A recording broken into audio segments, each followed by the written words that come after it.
Hello, traders. FX Pip Collector here. Today is Tuesday, September 23rd, and this is my analysis for the Euro Yen, and we are on the 4-hour time frame. So, anyways, on the Euro Yen, we're very clearly in an uptrend right now. My next big area to watch out for is this 123 Fibonacci retracement from the higher time frames. Puts us above the 174.8 area, just below the 175 area. So definitely still very bullish. We have no breaker structure to the downside, so we have no reason yet to say that the trend is down. So going down to the 1 hour time frame, that means anything I see to the downside, I am definitely still looking at as a possible pullback to the uptrend.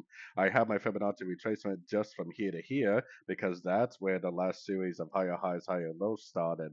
The last series of higher highs, higher lows didn't start here, it started right here.